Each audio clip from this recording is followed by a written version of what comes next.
Redemption of debenture का ये fast track revision है, और जो फर्स्ट टाइम पढ़ रहे हैं उनको भी ऐसा नहीं कुछ नहीं समझ में आएगा, समझ में तो आ ही जाएगा, बट ये है कि थोड़ा सा घर पे उनको मेहनत ज़्यादा करनी पड़ेगी।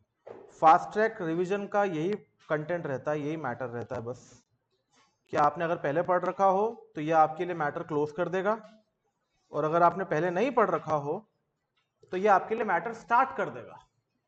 क्लोज आपको घर पे एक बार थोड़ी सी मेहनत करके और अलग से एक बार और बैठ के मेरे साथ क्वेश्चन का डिस्कशन करके।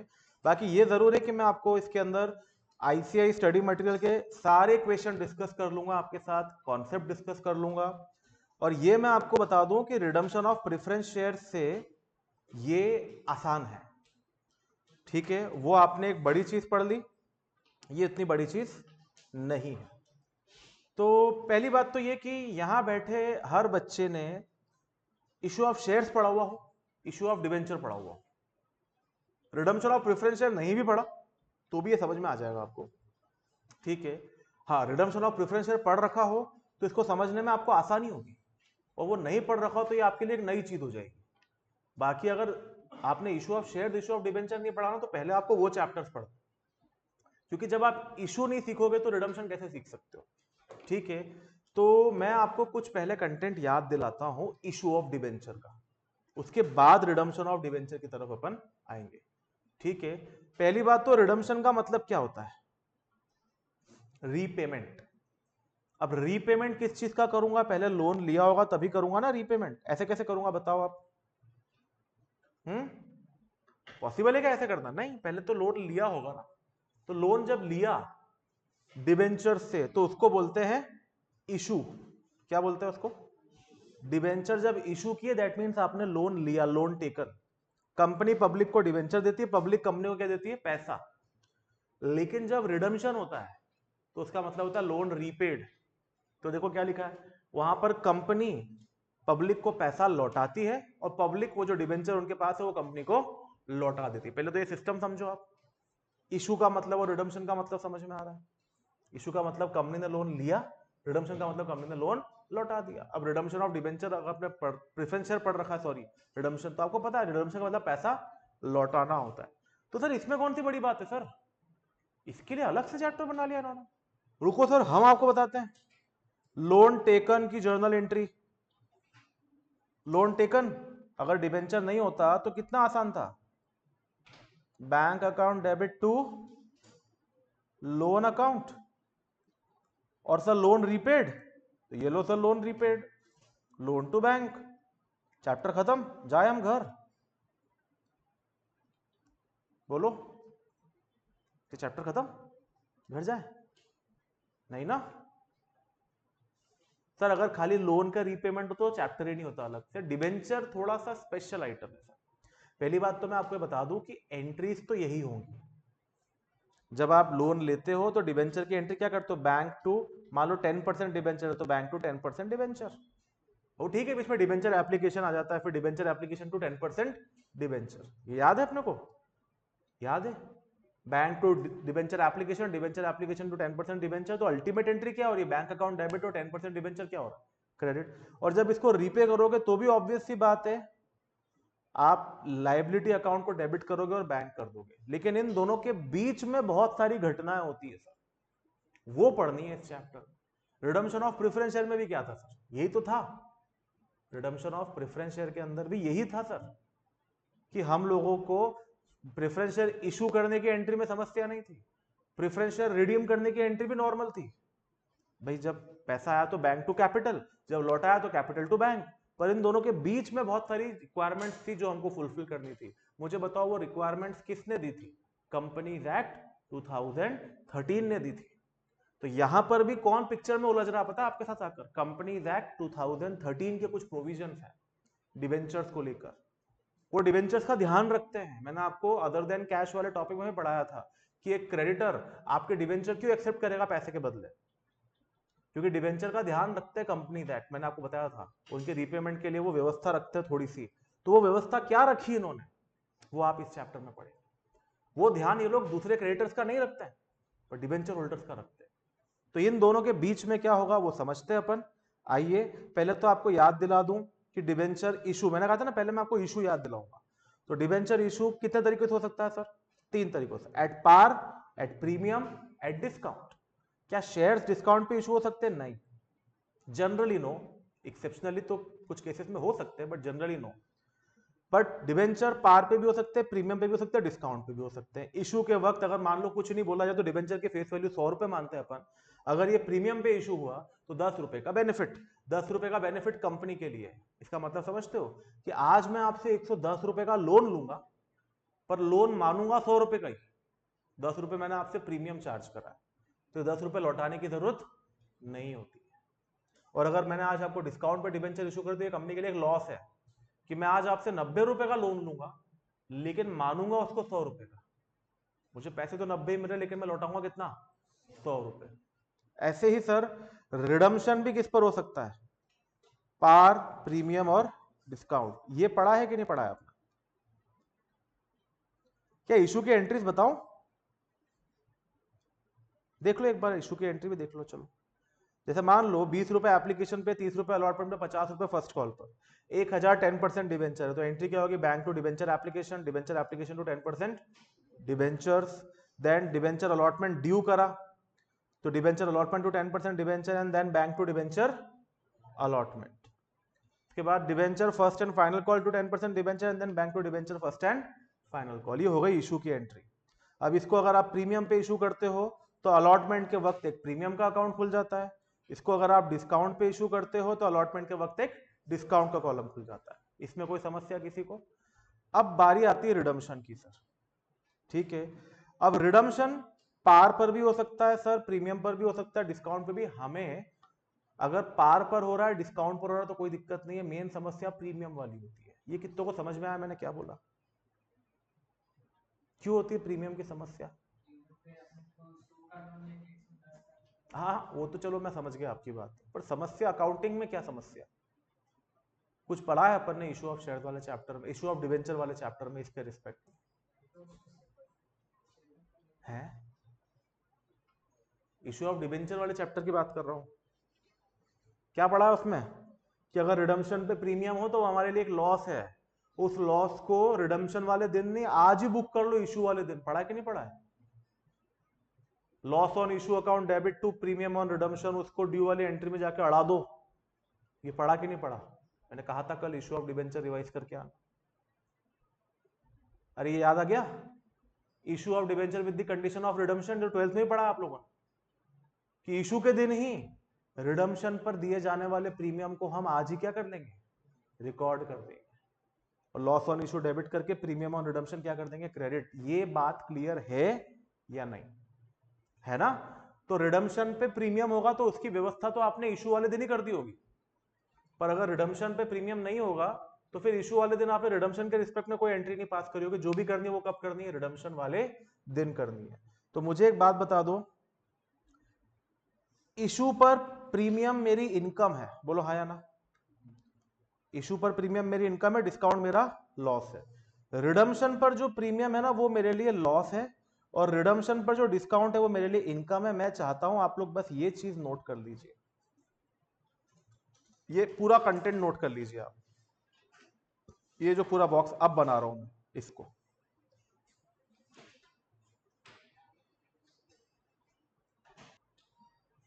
हाँ जी नोट कर लिया? तो आपको समझ में आया कि सर पार से तो कोई दिक्कत ही नहीं है हमको, लेकिन इशू पर अगर हमारी प्रीमियम है तो वो हमारे लिए इनकम है, और इशू पर अगर डिस्काउंट है तो हमारे लिए लॉस है। लेकिन at the same point of time हम बात करें, रिडम्पशन पे अगर प्रीमियम है तो वो हमारे लिए नुकसान है, और रिडम्पशन पे अगर लॉस है, डिस्काउंट है, तो वो हमारे लिए इनकम। इसमें कोई समस्या? ठीक है, तो अब कंपनीज एक्ट का ऑब्जेक्टिव क्या है अब समझना। ये सब ठीक है, आपने अब समझ लिया कि आपको रिडम्पशन करना है, इशू करना है। अब इस चैप्टर की शुरुआत कर रहा हूं। कंपनीज एक्ट 2013 ने बोला कि हमें डिबेंचर होल्डर का इंटरेस्ट प्रोटेक्ट करना है। ऐसा ना हो कि ये इक्विटी शेयर होल्डर अपना अपना पैसा ले जाए और ये डिबेंचर होल्डर यही बैठा रह जाए, ऐसा ना हो। सर यही ऑब्जेक्टिव था जिस कारण से इन्होंने पिछले चैप्टर में, प्रेफरेंस शेयर वाले चैप्टर में क्या बनवाया आपसे? सीआरआर बनवाया कि यार तुम कैपिटल का रीपेमेंट कर रहे हो बिफोर डिबेंचर होल्डर्स का पेमेंट, तो ये नहीं चलेगा, आपका कैपिटल कम नहीं होना चाहिए, या तो इनका पैसा दो तो दूसरा कैपिटल ले आओ, या तो सीआरआर बना दो, इस पैसे को डिविडेंड के तौर पर डिस्ट्रीब्यूट नहीं करोगे। क्यों करा था वो? ताकि डिबेंचर होल्डर को पैसा देने के पहले शेयर कैपिटल कम ना हो जाए। तो यहां पर भी इनका ऑब्जेक्टिव कुछ ऐसा है कि डिबेंचर होल्डर के इंटरेस्ट को प्रोटेक्ट करना है। अब प्रोटेक्ट कैसे करना है, तो इन्होंने दो रिक्वायरमेंट रखी है। पहली रिक्वायरमेंट इन्होंने रखी to create debenture redemption reserve. वहां पर क्या था? कैपिटल रिडम्पशन रिजर्व, यहां पर क्या है? Debenture redemption reserve. दोनों का ऑब्जेक्टिव अलग अलग है, उसका ऑब्जेक्टिव अलग था, इसका ऑब्जेक्टिव अलग था, केवल नाम आपको मिलता जुलता दिख रहा है। वो सीआरआर था, ये डीआरआर है, ठीक है ना? आपको लग रहा है वो सी ए डी, एक कदम आगे आ गए, पर एंटायरली डिफरेंट है दोनों। बनेगा एक जैसा ही, पर कॉन्सेप्ट पॉइंट ऑफ व्यू दोनों बहुत अलग है, ठीक है? तो सबसे पहले तो आप ये लिख लो, to create debenture redemption reserve, entry क्या होगी? Surplus, that is statement of P and L, और general reserve to DRR, general reserve to DRR. उसकी भी ऐसी एंट्री होती है, सीआरआर की भी, इसकी भी ऐसी एंट्री होगी। इससे क्या हो जाएगा? डिबेंचर रिडम्पशन रिजर्व बनाने से इससे ये होगा सर कि अब इस पैसे को डिविडेंड के तौर पर डिस्ट्रीब्यूट नहीं किया जा सकेगा जब तक ये डीआरआर में है। समझाता हूं मैं आपको क्या हो रहा है यहां पर।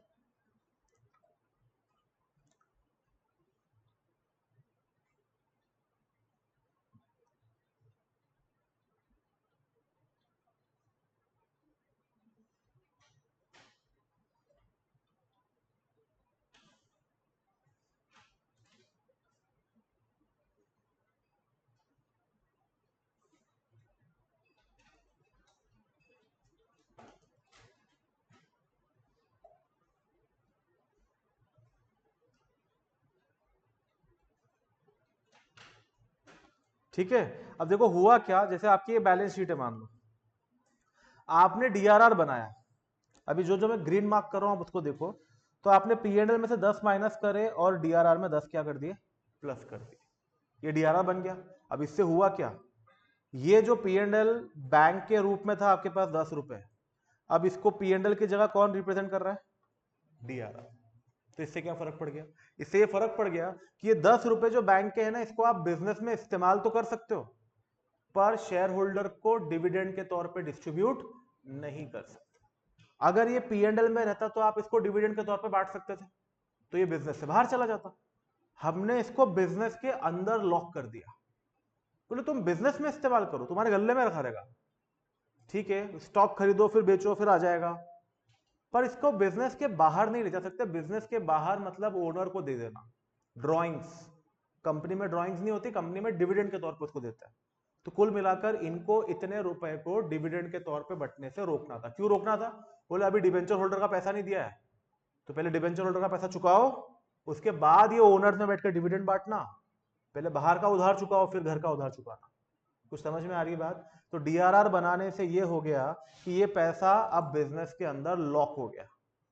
अब ये ओनर को, इक्विटी शेयर होल्डर्स को डिविडेंड के तौर पे डिस्ट्रीब्यूट नहीं किया जा सकता। आपको एक बात समझनी होगी कि कंपनीज एक्ट का ये नियम है कि पहले थर्ड पार्टी लायबिलिटीज में डिवेंचर होल्डर सिक्योर्ड जो उनको पेमेंट करो, फिर बाकी थर्ड पार्टी लायबिलिटीज को पेमेंट करो, फिर प्रेफरेंस शेयर्स को पेमेंट करो, और फिर किसको पेमेंट करो? इक्विटी शेयर्स को। तो अभी डिवेंचर होल्डर्स का पैसा मिलना बाकी है ना सर, तो आप अभी डिविडेंड नहीं बांटो। पूरा डिविडेंड नहीं रोकते, कुछ एक अमाउंट रोक लेते हैं, और उसको जिसको रोकना होता है उसको पीएनएल से निकालकर कहां डाल देते हैं? डीआरआर। तो डीआरआर बनाने से होगा क्या कि आप पैसे को बिजनेस के लिए इस्तेमाल कर सकते हो, लेकिन ओनर को डिस्ट्रीब्यूट नहीं कर सकते। अब अगला डर फिर कंपनी को ये सताया, बोले चलो हमने ना इक्विटी शेयर होल्डर्स पर डिविडेंड बांटने से तो रोक लिया, अब ये बिजनेस के अंदर इसको चलाएंगे, इससे गुड्स खरीदेंगे, फिर गुड्स बेचेंगे, किसी को उधार माल भी बेचेंगे, और वो इनका पैसा खा गया तो वो अगर इनका पैसा खा गया तो इनको तो लॉस हो जाएगा, फिर हमारे डिबेंचर होल्डर्स को पैसा नहीं मिलेगा। तो फिर उन्होंने दूसरी कंडीशन भी रखी। नाउ द सेकंड रिक्वायरमेंट, एक रिक्वायरमेंट डीआरआर की और दूसरी रिक्वायरमेंट क्या है? DRI, debenture redemption investment. इन्होंने क्या बोला कि ये जो पैसा बैंक में है ना, इसको अपने बैंक मतलब दुकान के गल्ले में है, बैंक या कैश जो भी लिख दूं मैं, इसको निकालो और इसको एक जगह पे इन्वेस्ट कर दो, और उस इन्वेस्टमेंट से इस पैसे को तभी निकालना जब डिवेंचर को क्या करोगे, रिडीम करोगे। मतलब अब इन्होंने दूसरा ताला भी लगा दिया। पहला ताला ये था, पहला लॉक ये था कि आप ओनर में डिस्ट्रीब्यूट नहीं कर सकते, पर आप बिजनेस में इस्तेमाल कर सकते हो। दूसरा लॉक ये लगाया कि अब आप बिजनेस के अंदर भी इस्तेमाल नहीं कर सकते, इसको एक जगह इन्वेस्ट करके रखो, वहां सेफ रहेगा ये, और जिस दिन डिवेंचर रिडम्पशन करना है उस दिन इसको निकाल के लेकर आना और डिवेंचर होल्डर्स को इस पैसे में से रिडम्पशन कर देना। क्या ये बात समझ में आई? तो सेकंड रिक्वायरमेंट लिखो, the second requirement is debenture redemption investment. First requirement creation of DRR था, second requirement is debenture redemption investment. हाँ जी, इन्वेस्टमेंट ऐसी जगह पे करा था जो रिस्क फ्री होता है। शेयर मार्केट में लगा दो ऐसा नहीं बोल रहा, एफडी करा दो, रिस्क फ्री इन्वेस्टमेंट। आजकल लोगों को भूत चढ़ा हुआ शेयर बाजार, सब लोग शेयर बाजार में लगा देते हैं, वहां लॉस भी हो सकता है ना सर, कोई ये तो बोल ही नहीं रहा आपको वहां पर कि 100% प्रॉफिट गारंटीड। और शेयर मार्केट देखो ऐसा है कि लॉन्ग टर्म इन्वेस्टमेंट आप करो वहां तक ठीक है, पर आपको मालूम है कि आपको आने वाले कुछ टाइम में इस पैसों की जरूरत पड़ने वाली है, तो उस पैसे को कभी शेयर मार्केट में नहीं लगाना, कभी भी नहीं लगाना, आप लॉस में जाओगे। क्योंकि जब आपको जरूरत पड़ेगी, भाव आपके हिसाब से नहीं हुआ तो भी आपको बेचना पड़ेगा। तो इसीलिए ये ऐसे इन्वेस्टमेंट्स जिनके लिए आगे पैसा जब डिबेंचर होल्डर मांगने आएंगे तो मुझे इसी को बेचकर देना है, ऐसा पैसा तो कभी भी शेयर मार्केट में लगाना चाहिए। ठीक है, बात समझ में आई? तो सर अब सवाल आना चाहिए मन के अंदर, एक सवाल ही आना चाहिए कि सर ऐसे डिबेंचर से लोन लेने का मतलब ही क्या, जो इतनी माथाफोड़ी करो। पहले तो तुम इक्विटी शेयर होल्डर को डिविडेंड नहीं बांटने दे रहे हो, चलो वहां तक तो हमने ये दर्द तो सह लिया, हमको बिजनेस में यूज तो करना तो पैसा, तुमने बोला डिवेंचर होल्डर से लोन लो और इन्वेस्ट कर दो एफडी में, तो फिर हमने लोन ही क्यों लिया? ये सवाल आना चाहिए कि नहीं आना चाहिए मन में? फिर हमने लोन लिया ही क्यों, बताओ? मैंने आपसे 100 रुपए का लोन लिया और 100 रुपए मैंने इन्वेस्ट कर दिए, क्यों? बोले डिवेंचर होल्डर को वापस चुकाना ना, तो फिर लिया ही क्यों जब आप इस्तेमाल ही नहीं कर पा रहे हो? तो अब समझना इस बात का भी उन्होंने ध्यान रखा है। पहली बात तो अगर आपने 10 साल के लिए लोन लिया है तो ऐसा नहीं कि 10 साल तक आज ही लिया और आज ही इन्वेस्ट कर दो और 10 साल तक वो इन्वेस्टेड रहेगा, 10 साल बाद वापस लौटा देना, तो फिर लिया ही क्यों? ऑब्वियस सी बात है। तो ऐसा नहीं है, वो लास्ट ईयर में इन्वेस्ट करना होता है, 9 साल तक तो आप उसको इस्तेमाल कर सकते हो, मैं लिखवाऊंगा आपको। तो पहली बात तो ये कि ऐसा नहीं कि 10 साल के लिए लोन लिया तो 10 साल तक इन्वेस्ट करके रखो, पर एक रीजनेबल टाइम के पहले आपको उसको इन्वेस्ट करके रख देना है। कितना टाइम के पहले वो एक्ट बताएगा, लॉ बताएगा। ठीक है, दूसरी बात कि ऐसा नहीं है कि आपको पूरा अमाउंट इन्वेस्ट करना है, 100 रुपए का लोन लिया तो 15 रुपए इन्वेस्ट करना है। कंपनीज एक्ट ने डिबेंचर के पूरे पैसे का ठेका नहीं लिया, उन्होंने बोला एक मिनिमम अमाउंट तो हम आपका सिक्योर कर देंगे, बाकी पैसा डूब सकता है, हम उसकी जवाबदारी नहीं लेते हैं। जैसे इन्वेस्टमेंट की बात करो तो 15% इन्वेस्टमेंट की बात करी उन्होंने कि 15% अमाउंट आपको इन्वेस्ट करना है। तो सर ऐसा नहीं कि पूरा करना है। तो आप कुल मिला के समझ पा रहे हो कि हाँ आप लोन लोगे तो आपके पास पैसा यूज करने के लिए अवेलेबल रहेगा, शुरुआती सालों में तो पूरा अवेलेबल रहेगा, आखिरी के सालों में वो आपको बोलेगा कि 15% क्या कर दो, इन्वेस्ट कर दो। ये सारी चीजें आपको ध्यान रखनी। तो अब सर हमको समझ में आया कि दो रिक्वायरमेंट है, एक डीआरआर और एक डीआरआई, एक डिवेंचर रिडम्पशन रिजर्व, एक डिवेंचर रिडम्पशन इन्वेस्टमेंट। ये दोनों रिक्वायरमेंट रिडम्पशन के पहले फुलफिल हो जानी चाहिए। तो अभी मैं आपको रिडम्पशन तक तो लेकर ही नहीं जाऊंगा, पहले इनकी बात करूंगा, और ये दोनों कब करने हैं और कितना करना है, अभी इस बारे में मैंने आपसे कोई बात नहीं करी। मैंने खाली बताया कि एक डीआरआर बनेगा और एक क्या बनेगा, डीआरआई। कब बनेगा नहीं बताया, कितना बनेगा नहीं बताया, ये कब और कितना कौन बताएगा आपको? Companies act 2013। आइए अपन एक बार आपकी बुक में से पढ़ते हैं डीआरआर के बारे में, इनका क्या कहना है। पेज नंबर 11.186 पर आ जाइए।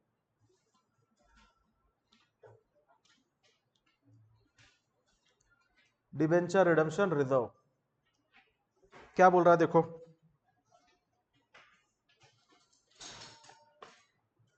A company issuing debentures may be required to create a debenture redemption reserve account out of the profits available for distribution of dividend।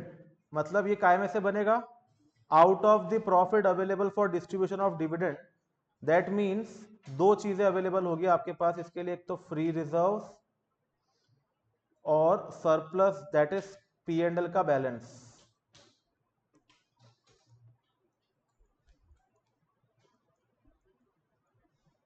ठीक है, आपके capital reserve, capital redemption reserve, security premium, ये कुछ भी available नहीं होते for payment of dividend, इसलिए इनमें से आप डीआरआर बना भी नहीं सकते।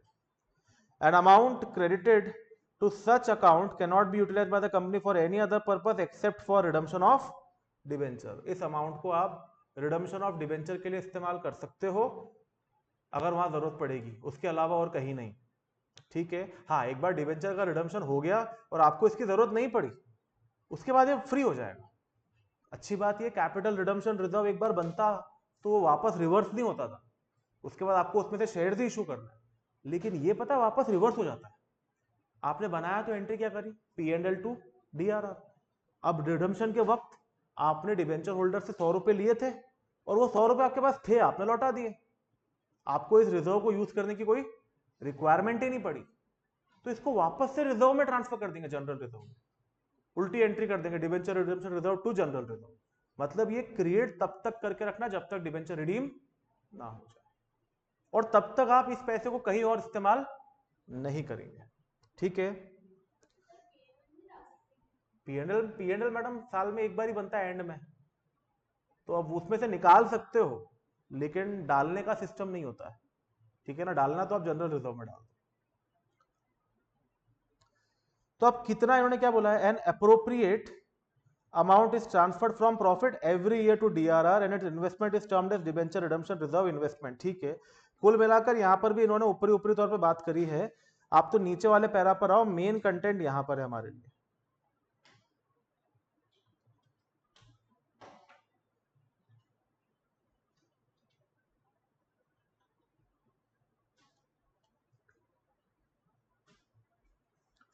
देखो अभी तक ऊपर जो भी चीजें आप पढ़ रहे थे, तो सब जगह बोल रहे थे appropriate amount shall be transfer to DRR and appropriate amount shall be transfer to DRR, कोई नहीं बता रहा कितना, ये बताया गया है यहां पर। ठीक है, कंपनी का रूल 18(7) में इन्होंने 18 सब रूल 7 के अंदर बताया कि आपको कितना डीआरआर बनाना है। ठीक है, कितना, तो देखो इन्होंने एक लिस्ट दिया आपको। अभी मैं डीआरआर की बात कर रहा हूं, डीआरआई की बात नहीं कर रहा हूं, या डीआरआई लिखा हुआ है और उसकी बात हम अलग से करेंगे। Initially let's talk about DRR. तो बनाना है सर डीआरआर, ये तो समझ में आ गया, कितना बनाना है। तो इन्होंने देखो क्या बोला है, अगर डिबेंचर इशू करे हैं किसने, all India financial institution regulated by the Reserve Bank of India and banking companies for both public as well as privately placed debenture. देखो या तो आप डिबेंचर या शेयर्स को पब्लिक इशू में लाते हो, या तो प्राइवेट प्लेसमेंट करते हो, मतलब अपने अपने वालों में ढूंढ के दे देते हो। प्राइवेट कंपनीज कैसे लाती है शेयर्स, कैसे इशू करती है, प्राइवेट प्लेसमेंट से आपको ढूंढ लेगी, आपस आपस में शेयर्स बांट लेंगे, पब्लिक इशू नहीं आता है। पब्लिक इशू मतलब पब्लिक ग्रो ऐप डाउनलोड कर लो और आप अप्लाई कर दो, तो ये प्राइवेट कंपनी में नहीं होता है, वो पब्लिक में ही होता है। तो इनका कहना है अगर all India financial institution regulated by RBI and banking companies, ठीक है, इन्होंने अगर पब्लिक इशू के जरिए डिबेंचर इशू करे हैं या प्राइवेटली प्लेस्ड डिबेंचर हैं, इनके लिए कोई डीआरआर बनाने की रिक्वायरमेंट नहीं है। फिर अगला, other financial institutions with in the meaning of clause 72 of the section 2 of the companies act, मतलब कोई और अदर फाइनेंशियल इंस्टीट्यूशन है, तो इसमें इनका कहना है DRR will be as applicable to NBFCs registered with RBI। और कुल मिलाकर आप यहां लिख दो, जो NBFC पे क्लॉज लग रहा है वही सेकंड वाले पे लग रहा है, मतलब सेकंड पॉइंट मुझे अलग से पढ़ने की जरूरत नहीं। सेकंड पॉइंट के लिए खाली इतना बोला है कि भाई साहब थर्ड पॉइंट पढ़ लो जाकर, और थर्ड पॉइंट में जो NBFC रजिस्टर्ड विद RBI पे प्रोविजन लग रहा है वही हमारे ऊपर भी लग जाएगा। और आके नीचे देखो क्या लग रहा है, for listed companies, third point में लिस्टेड कंपनी मतलब जिनके शेयर मार्केट में लिस्टेड है, other than AIFIs and banking companies and refer to in serial number 1 above, ऊपर जिनको बाहर कर दिया है उनके अलावा। तो उसमें 2 पॉइंट लिखे उन्होंने, पहला, all listed NBFCs registered with RBI under the section 45(1) and listed housing finance company, ठीक है, for both public as well as privately placed, no DRR is required, और other listed companies for both public as well as privately placed debenture, no DRR is required. अभी तक तो किसी भी company पे इन्होंने डीआरआर रिक्वायरमेंट नहीं डाली। अब यहां पर इन्होंने एनबीएफसी अगर लिस्टेड है डीआरआर नहीं बनाना, हाउसिंग फाइनेंस कंपनी लिस्टेड है, डीआरआर नहीं बनाना। कोई और कंपनी लिस्टेड है, डीआरआर नहीं बनाना। लिस्टेड कंपनी को डीआरआर बनाना ही नहीं है। मेरी बात समझ में आ रही हो? डीआरआई की बात नहीं कर रहा हूं, डीआरआर की बात कर रहा हूं। तो फिर सर ये टॉपिक पढ़ा क्यों रहे हो, बनाना किसको है? नीचे आ जाओ। अब बचा कौन? अनलिस्टेड। अनलिस्टेड मतलब जो शेयर मार्केट में लिस्टेड नहीं है, ठीक है। एआईएफआई और बैंकिंग कंपनीज को तो अब पहले ही बाहर कर दिया इन्होंने। उसके अलावा जो लिस्टेड अनलिस्टेड थी उनकी बात कर रहे हैं अपन। तो all unlisted NBFCs registered with RBI under section 45 है, और अनलिस्टेड एचएफसीज। अब ये चूंकि अनलिस्टेड है तो इनका पब्लिक इशू वाला डिवेंचर तो हो नहीं सकता। इनका हमेशा कौन सा होगा? Privately placed debentures. इनके लिए भी फिर नो डीआरआर रिक्वायर्ड। तो बचा कौन? अदर अनलिस्टेड कंपनी, जिनके लिए बोला गया है कि DRR shall be 10% of the value of the outstanding debenture issued. ठीक है ना? जो डिवेंचर आपने इशू करे, कितने आउटस्टैंडिंग खड़े हैं, उसका 10% आपका डीआरआर मेंटेन होना चाहिए। ठीक है। तो न्यूमेरिकल के लिए हमारे लिए लास्ट पॉइंट ही काम का है। बाकी ऊपर का जो कंटेंट है ना, वो आपको ट्रू और फॉल्स या थियरी क्वेश्चन के अंदर आ सकता है कि इन कंपनी के ऊपर बताओ डीआरआर एप्लीकेबल है या नहीं है। कोई छोटा सा क्वेश्चन आ जाएगा, बोलेगा इसमें बताओ डीआरआर कितना बनेगा, तो आपको बताना है क्योंकि इनके ऊपर डीआरआर एप्लीकेबल नहीं है। अब देखो पॉइंट नंबर सेकंड पर आओ, क्या उनके ऊपर डीआरआर एप्लीकेबल होगा? इन्होंने बोला अदर फाइनेंशियल इंस्टीट्यूशन, तो बोले उन पर जो एनबीएफसी पर रूल लग रहा है वही। अब साहब एनबीएफसी को दो हिस्सों में बांटा इन्होंने, लिस्टेड एनबीएफसी और नीचे अनलिस्टेड एनबीएफसी। दोनों पर ही डीआरआर एप्लीकेबल नहीं है। एनबीएफसी लिस्टेड हो तो भी एप्लीकेबल नहीं है, अनलिस्टेड हो तो भी एप्लीकेबल नहीं। तो पॉइंट नंबर सेकंड में जो अदर फाइनेंशियल इंस्टीट्यूशन है उन पर भी डीआरआर एप्लीकेबल नहीं होगा। तो आप चाहो तो लिख दो वहां पर नो डीआरआर, लिखा हुआ ना मैंने भी, अब लिख दो वहां पर नो डीआरआर।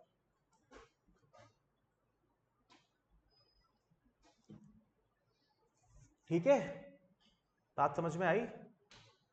तो कुल मिलाकर मुद्दे की बात इतनी है कि अगर आपकी कंपनी लिस्टेड है, देखो AIFI all India financial institution banking company, इन पर तो कभी डीआरआर लगना ही नहीं है। वो प्राइवेटली प्लेस्ड डिवेंचर, वो पब्लिक इशू, डीआरआर एप्लीकेबल नहीं होगा। लिस्टेड एंटिटी कोई भी हो, कंपनी हो, एनबीएफसी हो, फाइनेंशियल इंस्टीट्यूशन हो, उन पर भी डीआरआर एप्लीकेबल नहीं है। अनलिस्टेड में एनबीएफसी और हाउसिंग फाइनेंस कंपनी, इनके ऊपर भी डीआरआर एप्लीकेबल नहीं है। इनके अलावा और कोई भी अनलिस्टेड कंपनी है तो उसके ऊपर डीआरआर एप्लीकेबल है। और कितना? तो बोले 10% of the value of outstanding debenture issued. सुनना सर, मेरे डिवेंचर आउटस्टैंडिंग है 1 करोड़ रुपए के, पर अगले साल मुझे उसमें से रिडीम 10 लाख की करना है, बाकी तो लंबे चलेंगे अभी। तो मुझे डीआरआर 10 लाख के हिसाब से बनाना है कि 1 करोड़ के हिसाब से बनाना है? 1 करोड़।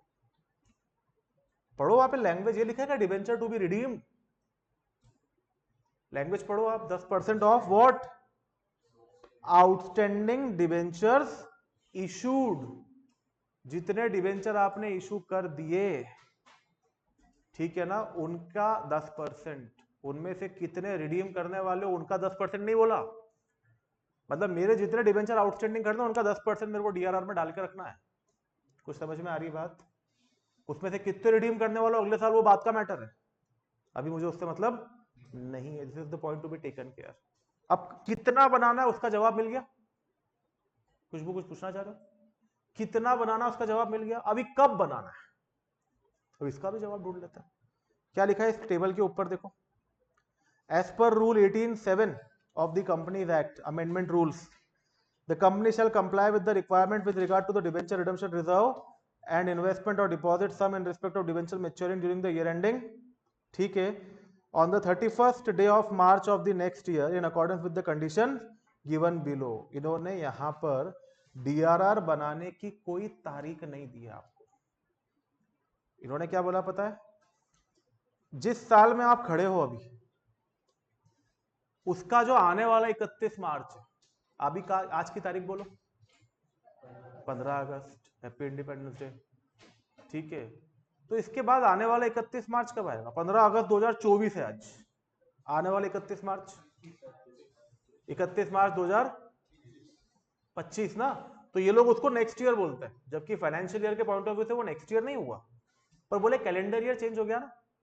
तो बोले 31 मार्च 25 तक जो भी डिवेंचर रिडीम होने वाले हैं, 31 मार्च 25 तक उनके रिस्पेक्ट में आपको डीआरआर बना लेना और डीआरआई बना लेना। अब डीआरआर कब बनाऊं, डीआरआई कब बनाऊं, तो डीआरआई की बात तो अलग से करूंगा। डीआरआर कब बनाऊं, तारीख नहीं दी, खाली इतना बोल दिया है कि रिडम्पशन के पहले बन जाना चाहिए।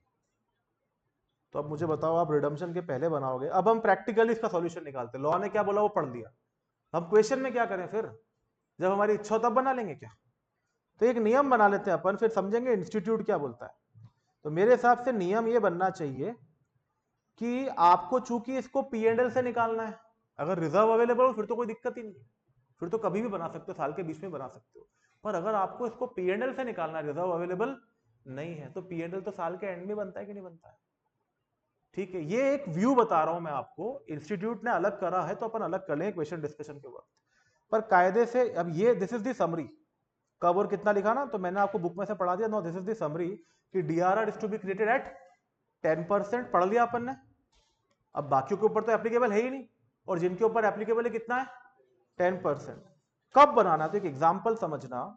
अगर आपको 30 जून 2020 को इनको रिडीम करना था डिवेंचर्स को, तो लॉ की रिक्वायरमेंट तो इतनी ही है कि 30 जून 2020 को डिवेंचर रिडीम करेंगे ना जब, तो हमको बाहर बिठाया जाएगा। पहले कंपनीज एक्ट के लोग आएंगे चेक करने, कंपनीज एक्ट के लोग माना ऑडिटर्स, वो आएंगे चेक करने कि आपने सारी रिक्वायरमेंट फुलफिल करी कि रुको हमको देखना है, फिर रिडम्पशन करने देंगे, नहीं तो आपको उठा के ले जाएंगे। वो चेक करने आए, वो चेक करने आए तो उन्होंने देखा कि डीआरआर बना हुआ है कि नहीं। उन्होंने बोला यार कितने के डिबेंचर रिडीम कर रहे हो, 10 लाख के, तो उसका 10% 1 लाख डीआरआर होना चाहिए। उन्होंने देखा हाँ डीआरआर है, चलो जाओ रिडीम कर लो। फिर मेरी बात समझ में आ रही है। तो वो 30 जून को चेक करने आएंगे, तो आपको 30 जून के पहले डीआरआर बनाना पड़ेगा। अब 30 जून के पहले कब बनाओ, 29 जून को बनाओ, 1 जून को बनाओ, मई में बनाओ, अप्रैल में बनाओ। मेरा कहना है क्यों ना ऐसा करे कि जो लास्ट P&L आपका बना 30 जून 2020 पे, अगर आप खड़े हो तो आखिरी P&L कब बना होगा आपका, 31 मार्च 20 को। उसी P&L में से आप डीआरआर बना लो। अच्छा, जनरल रिजर्व में से भी अगर आप निकाल रहे हो तो उसी दिन निकाल लो, क्या तकलीफ है आपको। 12th में जब ये चैप्टर था ना तो बुक्स यही करती थी। फाउंडेशन में अभी अभी जुड़ा ये चैप्टर वापस, तो क्या एग्जाम में ज्यादा आया नहीं है, तो ये लोग क्या चाहते हैं ये क्लियर नहीं हो पाया। बट अभी फिलहाल आप ये समझ सकते हो कि मोस्ट ऑफ द केसेस में हम लोग प्रीफर करेंगे, अगर क्वेश्चन ने कुछ और डिफरेंटली बोला तो अलग बात है, अदरवाइज जिस दिन मेरे डिबेंचर रिडीम होने वाले होंगे वहां से प्रीवियस 31 मार्च को मैं लास्ट डेट मान लूंगा क्रिएटिंग डीआरआर की। ये हम मान रहे हैं, लॉ ने नहीं बोली है, ताकि हमारा काम आसान हो जाए। कुछ समझ में आ रही बात, हाँ या ना। ठीक है, अब डीआरआर है 10% ऑफ द डिवेंचर्स आउटस्टैंडिंग, और रिडम्पशन के पहले बन जाना चाहिए। हमने अभी अपने पर्सनल मैटर पे डिसाइड कर लिया कि हम रिडम्पशन के पहले वाले 31 मार्च तक इसको क्रिएट कर लेंगे। अगली बात हो गई डीआरआई की। सर तो डीआरआई में क्या होगा सर, सबसे पहली बात बता दूं, डीआरआई बोला है कितना बनाने को, 15%। पर ये 15% किस पर है, of the debentures to be redeemed till 31 March upcoming. जो आपका अपकमिंग 31 मार्च है ना, उसमें जितने डिबेंचर रिडीम होने वाले हैं, जितने डिबेंचर रिडीम होने वाले हैं उनका 15%। दोनों में जमीन आसमान का अंतर है सर। पहले तो सीआरआर जैसा डीआरआर नहीं है, अलग है। दूसरी बात, डीआरआर जैसा डीआरआई भी नहीं है। डीआरआर एक अलग कॉन्सेप्ट है, डीआरआई एक अलग कॉन्सेप्ट है। डीआरआर कहता है 10% ऑफ द डिबेंचर आउटस्टैंडिंग, मेरे डिबेंचर आउटस्टैंडिंग है 1 करोड़ रुपए के, तो 1 करोड़ का 10% 10 लाख रुपए का डीआरआर बनाना। अब अगले साल में मेरे मतलब ये 31 मार्च तक मेरे 10 लाख के डिबेंचर रिडीम होने वाला है, तो डीआरआई बोलता है उस 10 लाख का 15%, 1 करोड़ का 15% नहीं, 10 लाख का 15% कितना होता है, 1.5 लाख। तो आपको डीआरआई में कितना डालना है, 1.5 लाख। ये कंपनी के फायदे के लिए है। बोले साहब वो 1 करोड़ का 15% अभी से क्यों इन्वेस्ट करो, उनको तो अभी रिडीम भी नहीं करना हमको। ठीक है, तो सर ये लास्ट ईयर में आकर आपको इन्वेस्ट करना है। अभी अगर अगले 31 मार्च तक कोई डिवेंचर आपके रिडीम नहीं होने वाले हैं तो आपको इस साल कोई डीआरआई करने की जरूरत नहीं। डीआरआई का नियम क्या है, डीआरआई की इन्होंने तारीख दे रखी है सर, सबसे अच्छी बात यह है, डीआरआर की तारीख नहीं दी थी ना, खाली बोला था रिडम्पशन के पहले हो जाना चाहिए, इसकी तारीख दे रखी। तारीख क्या दे रखी पता है? बोले साहब 31 मार्च तक जो भी डिबेंचर्स रिडीम होंगे उनके लिए जो पहले 30 अप्रैल गया वहां तक आपको डीआरआई बना लेना है। Up to this date last date for creating DRI.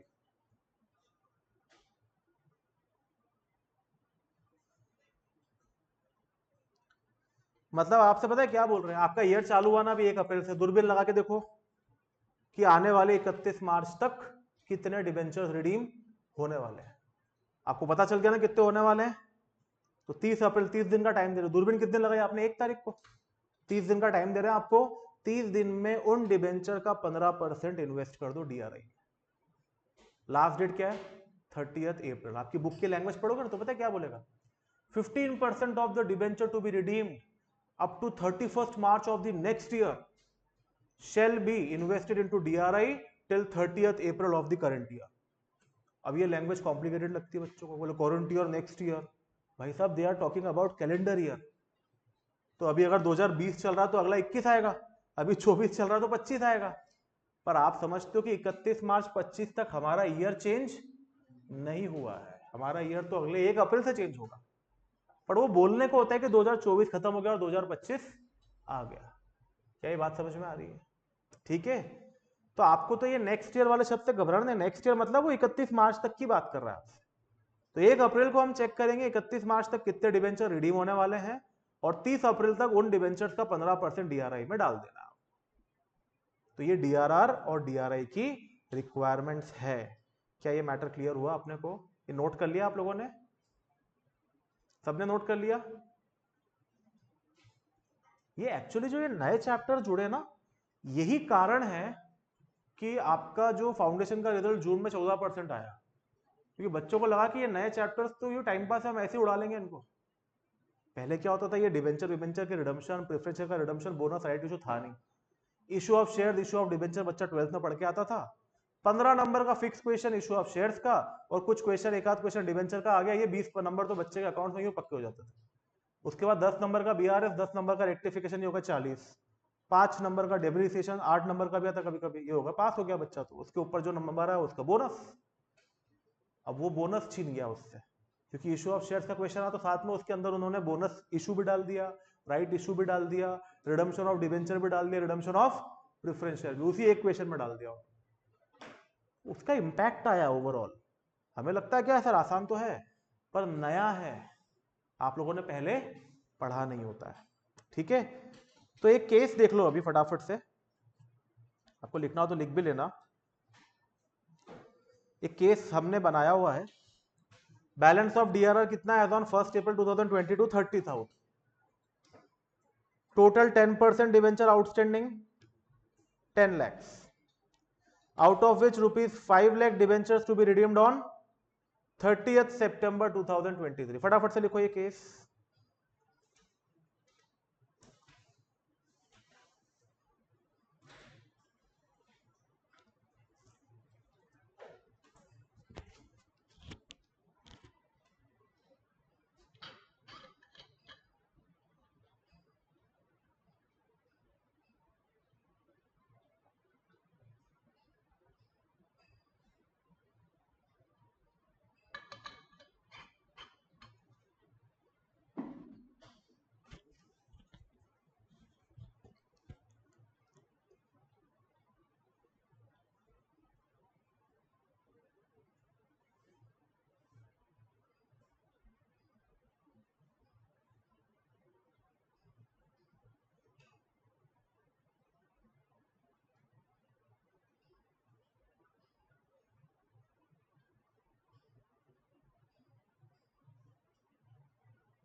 देखो भाई 1 अप्रैल 2022 को ऑलरेडी डीआरआर हमारा कितना बना हुआ है? 30,000। टोटल डिवेंचर आउटस्टैंडिंग कितना है? 10 लाख। कायदे से जो हमें डीआरआर बनाना है वो इस 10 लाख का 10% बनाना है। कितना होता है? ऑलरेडी कितना बना हुआ है, तो और कितना बनाना है? 70,000। Very good. Out of which rupees 5 lakh debentures to be redeemed on 30th September 2023। तो 1 अप्रैल 2023 को दूरबीन लगाई तो मालूम पड़ा कि अरे यार 30 सितंबर को तो 5 लाख का डिबेंचर रिडीम करना है, तो अब इनका डीआरआई भी बनाना पड़ेगा। अब डीआरआर की तारीख तो हमको एक्ट ने नहीं दी, तो कुल मिलाकर डिवेंचर रिडम्पशन शुरू हो उसके पहले बन जाना चाहिए, पर डीआरआई की तो तारीख भी दे रखी है 30 अप्रैल, तो हम तो अपनी तारीख से चलेंगे। डेट ऑफ रिडम्पशन क्या है? देखो सॉल्यूशन देखो आप, डेट ऑफ रिडम्पशन 30 सितंबर है ना, तो मैं ये मान के चलूंगा कि मैं डीआरआर कब तक बना लूंगा? 31 मार्च 23 तक। मैं फिर कह दूं ये बात लॉ ने नहीं बोली, ये हम डिसाइड कर रहे हैं अपने हिसाब से। अगर क्वेश्चन डिफरेंटली एक्ट करेगा तो हम अकॉर्डिंगली उस वक्त डील कर लेंगे, पर आप 31 मार्च तक डीआरआर क्रिएट करोगे। कितना? तो टोटल आउटस्टैंडिंग डिवेंचर 10 लाख का 10% 1,30,000 ऑलरेडी बना हुआ है, तो हमें नया कितना बनाना है? 70,000 का। पहला जवाब तो हमें मिल गया। और देखो मैंने इसकी एंट्री भी करी है, 31 मार्च 2023 के दिन मैं एंट्री कर दूंगा P&L account debit to debenture redemption reserve. अभी मैं आपको डिवेंचर रिडम्पशन की तो एंट्री नहीं बता रहा हूं, उसके पहले क्या करना है वो बता रहा हूं। तो आपकी एंट्री हो जाएगी P&L account debit to debenture redemption reserve 70,000। बोलो बोलो। 30 तो ऑलरेडी था ना, 70 और बना लेंगे। क्लियर हुआ?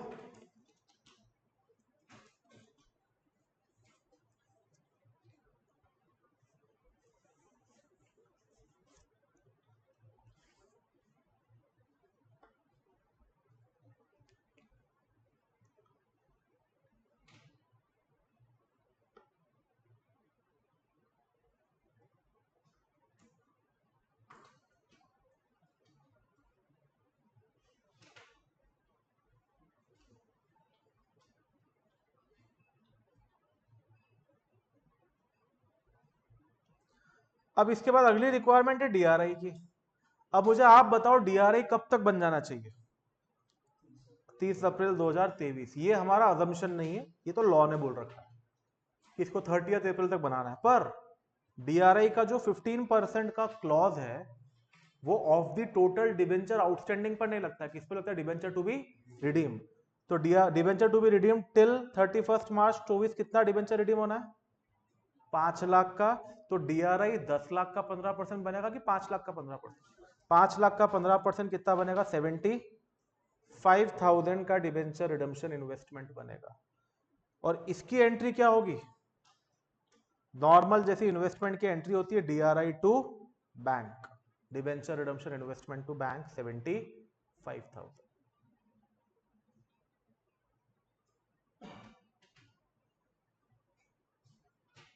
तो आपको डीआरआर का कॉन्सेप्ट क्लियर हो गया, डीआरआई का कॉन्सेप्ट क्लियर हो गया। आज के लिए इतना काफी है, ठीक है? अगले लेक्चर में इसको अपन क्लोज कर देंगे।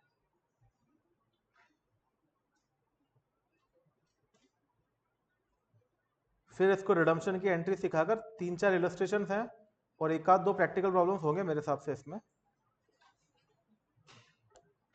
तो आज आप घर पे एक बार डीआरआई रिवाइज करो, अगले लेक्चर में हम इसका आगे का कंटेंट पढ़ेंगे।